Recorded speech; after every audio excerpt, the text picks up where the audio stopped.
Overcoming difficulties through the strength of faith. Life has a way of throwing curveballs, doesn't it? 1 minute, everything seems fine, and the next you're staring at a bank account that's running on fumes. Financial struggles are something most of us face at some point, whether it's a sudden job loss, medical bills piling up, or just the everyday challenge of making ends meet. For families, this can hit especially hard. The stress of not being able to provide can weigh heavy on your heart, and sometimes it even creeps into your relationships, causing arguments or distance between loved ones. It's tough, no doubt about it. But here's the good news. You don't have to go through it alone. Faith and prayer can be your anchor, offering a sense of peace and strength when everything else feels shaky.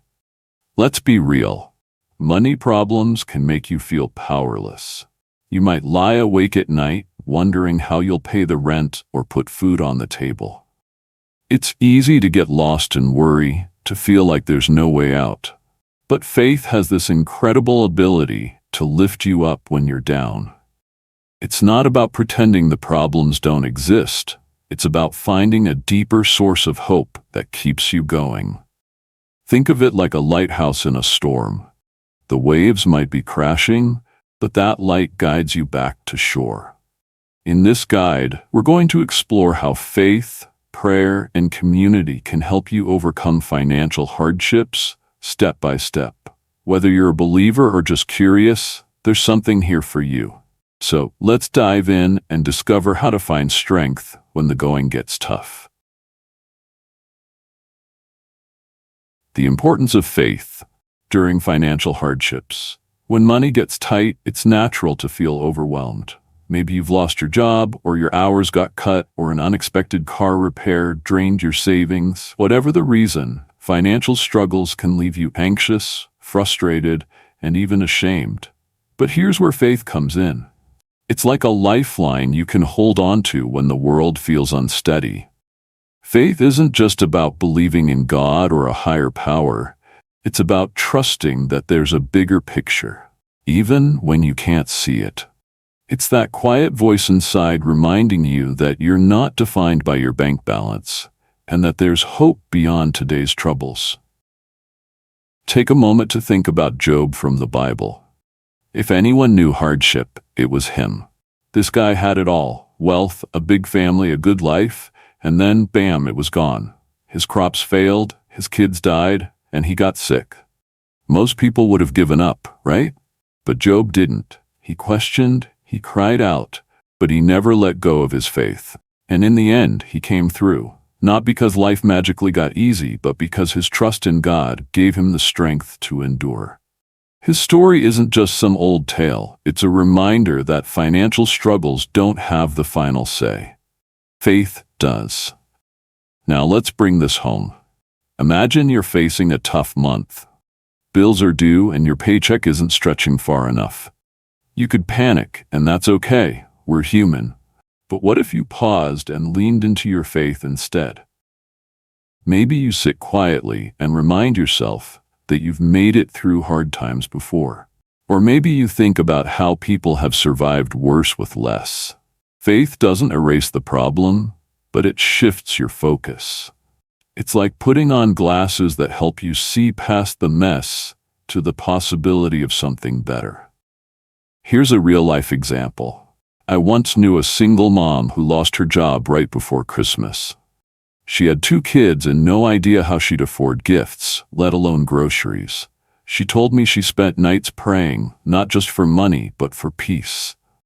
She didn't win the lottery, but little miracles started showing up. A neighbor dropped off a turkey. A friend offered her a part-time gig.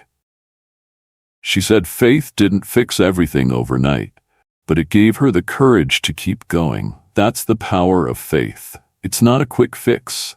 It's a steady hand to hold through the storm. So if you're struggling financially right now, don't underestimate what faith can do. It's a tool, a comfort, and a strength, all rolled into one. Prayer as a source of strength. Let's talk about prayer. When financial stress hits, it's easy to feel like you're shouting into the void. You might wonder, what's the point? But prayer isn't about getting instant answers. It's about connecting with something bigger than yourself. It's a moment to breathe, to let go of the weight on your shoulders, and to find peace in the chaos. Whether you're new to prayer or it's been a while, it's a simple, powerful way to face financial struggles head on. You don't need fancy words or a perfect setting, just a willing heart. So, how do you pray when money's tight? First, be honest. God's not looking for a polished speech. He wants the real you. If you're scared about losing your home, say it. If you're mad because life feels unfair, let it out. I remember a time when I was juggling 2 jobs and still couldn't pay my bills. I'd sit in my car after work and just talk to God like He was right there. Sometimes I'd cry, sometimes I'd vent. It didn't change my bank account right away, but it lightened my soul. Being real in prayer builds a bridge between you and that sense of peace you're craving. Second, ask for guidance. Financial struggles can leave you paralyzed. Should you take that low-paying job, sell something, or wait it out? Prayer's a chance to seek wisdom. Picture this. You're praying about a big decision, like whether to move for a job opportunity. You ask for clarity, and a few days later, a conversation with a friend sparks an idea you hadn't considered. That's not magic, that's prayer opening your eyes. Third, don't skip gratitude.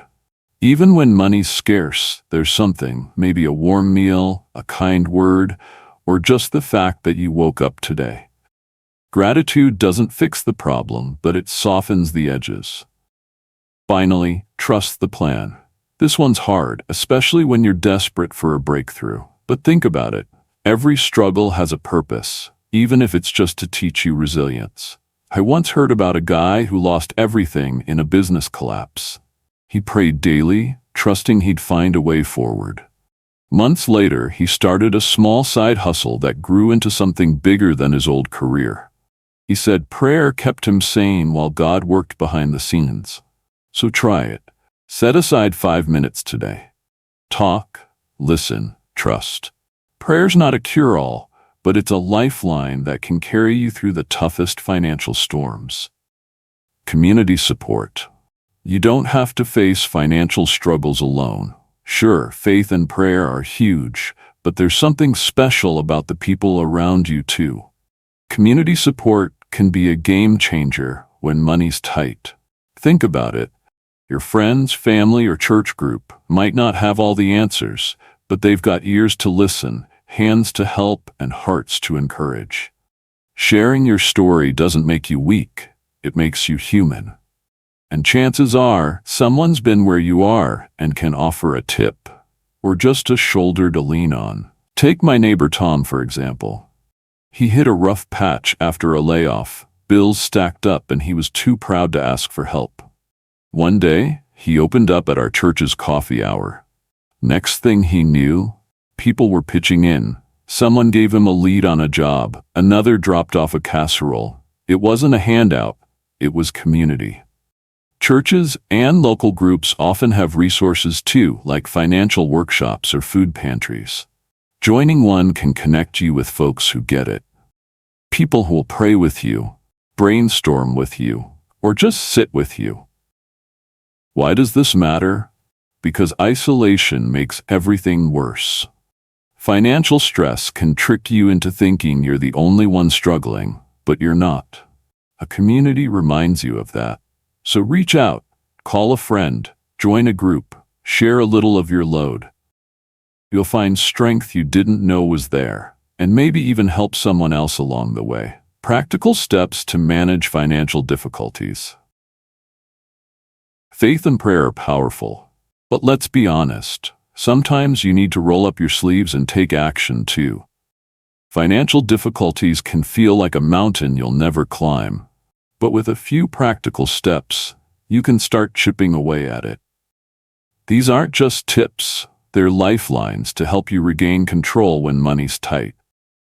Let's walk through some ideas that anyone can try, no matter where you're at in your financial journey. First up, create a budget. I know. Budgets sound boring or restrictive, but think of it as a roadmap. Grab a notebook or an app and write down what's coming in, your income, and what's going out, your expenses. Maybe you're spending $50 a month on coffee runs without realizing it. Seeing it on paper helps you spot leaks and plug them. A friend of mine did this and found she could save $100 a month just by cooking more at home. It's not about punishing yourself. It's about knowing where you stand so you can make smart choices. Next, explore additional income sources. This doesn't mean you need a second full-time job. Small steps count. Maybe you've got a knack for writing. Try freelancing online. Or sell that old guitar collecting dust in your closet. I once sold a stack of books I hadn't touched in years and made $75, enough to cover groceries for a week. Even a few hours of part-time work like delivering food or tutoring can ease the pressure. Every dollar you bring in is a little victory, a step toward breathing easier. Third, don't sleep on financial counseling. Lots of churches, nonprofits, and even libraries offer free or low-cost help. These folks aren't there to judge. They're there to guide. They can break down your debt, suggest payment plans, or point you to resources you didn't know existed. I heard about a guy who was drowning in credit card debt until a counselor helped him negotiate lower interest rates. It didn't erase the problem, but it made it manageable. You don't have to figure it all out alone. Help is out there.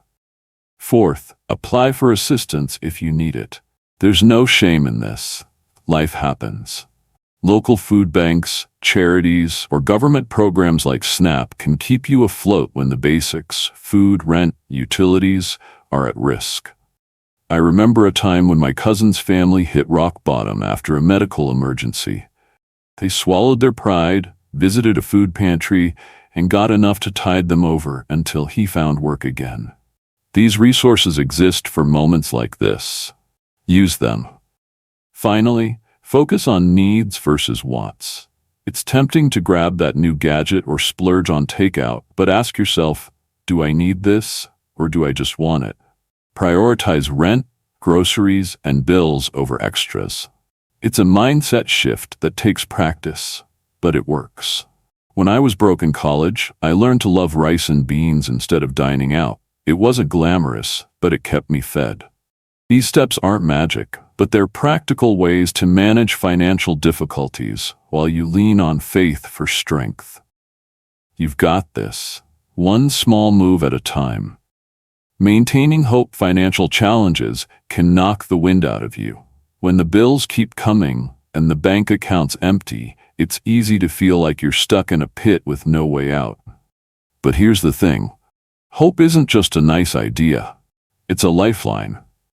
Maintaining hope during tough times keeps you moving forward, even when the road's rough. And trust me, you're not the first to walk this path. People have faced worse and come out stronger. Let's talk about why hope matters and how to hold on to it. Think about those stories we hear all the time, rags to riches tales that inspire us. Take someone like Oprah Winfrey. She grew up dirt poor with barely enough to eat. Yet she didn't let that define her. She pushed through setbacks, worked hard, and built an empire. Or consider J.K. Rowling, who was a single mom on welfare before Harry Potter took off. These aren't just fairy tales. They're proof that setbacks can lead to comebacks.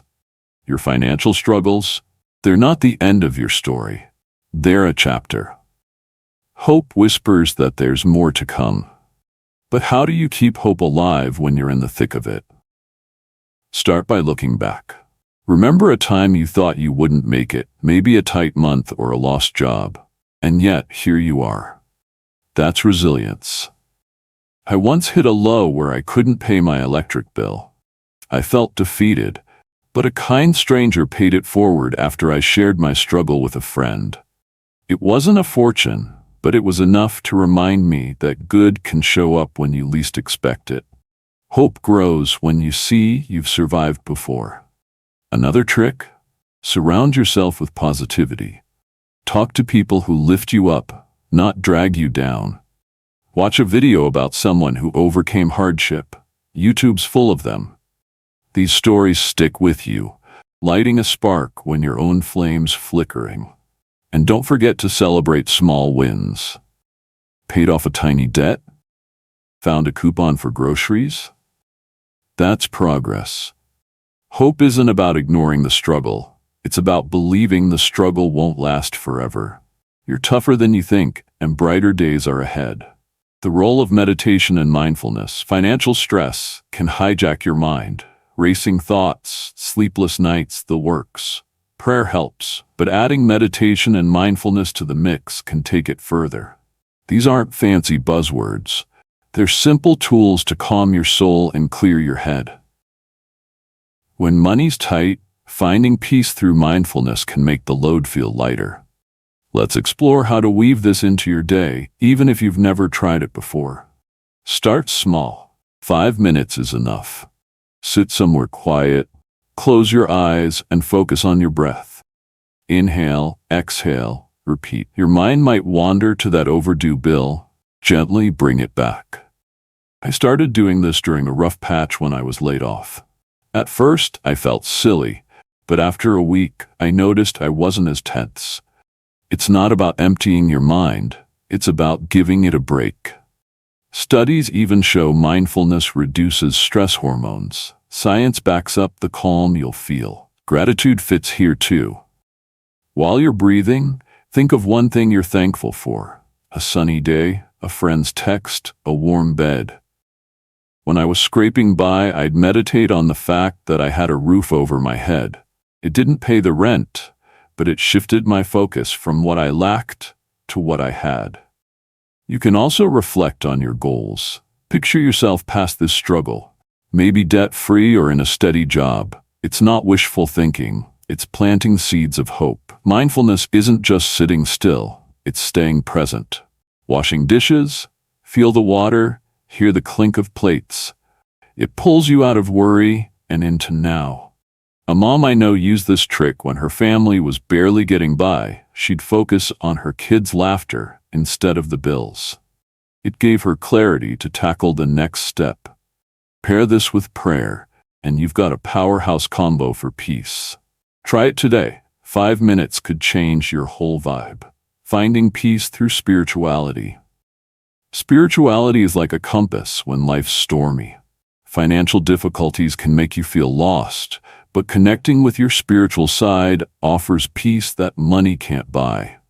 It's not about ignoring the problem, it's about seeing beyond it. Whether you're religious or just soul-searching, spirituality can ground you. Let's unpack how it brings comfort and meaning, even when the bank account's screaming. For many, this starts with sacred texts. The Bible, for instance, is full of promises. Like Psalm 23, "The Lord is my shepherd, I shall not want." Reading that during a lean month once reminded me I wasn't alone. It's not a check in the mail, but it's a hug for your spirit. Not into scripture? Try a book of wise sayings or poetry. Anything that lifts you up. The point is to tap into something bigger, something that says, "This too shall pass."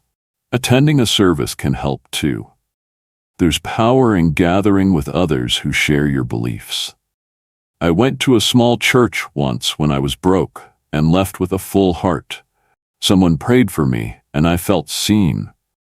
If that's not your thing, personal reflection works wonders. Sit with a cup of tea and ask, "What's this teaching me?" Maybe it's patience or trust. I've found that struggles often reveal strengths I didn't know I had, like the time I learned to barter skills to get by.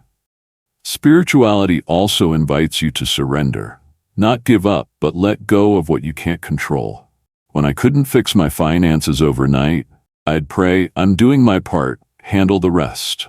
It's freeing. It reminds you there's a purpose even in the mess. So lean in, read, reflect, connect. Peace isn't far off when you look beyond the storm, trusting in a higher power. Here's the bottom line. Financial struggles don't mean you're alone or doomed.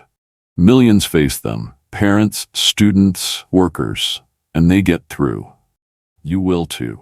Combining practical steps with faith is like building a bridge over troubled waters. You take action, you pray, you trust, and somehow it all holds together. Let's wrap this up with a reminder of why trusting in a higher power can carry you through. Philippians 4:19 says, "And my God will meet all your needs according to the riches of his glory in Christ Jesus." That's not a blank check. It's a promise of provision. I've seen it play out. Once when I was short on rent, a random refund check arrived just in time. Coincidence? Maybe. But to me, it was God showing up. Faith doesn't mean sitting back. It means doing your part and trusting he's got the rest. So, keep going. Budget, hustle, ask for help, pray like crazy. You're not weak for struggling, you're human, and with God's support, you're stronger than you know. Picture this, a year from now you're looking back, amazed at how far you've come. That's not a dream, it's a possibility. Hold on to hope, lean on faith, and take it one day at a time. You've got the tools, the strength, and a higher power rooting for you. Peace is yours even now. Claim it. After watching, remember to like, subscribe to the channel, and comment on the video. I have many good videos to share.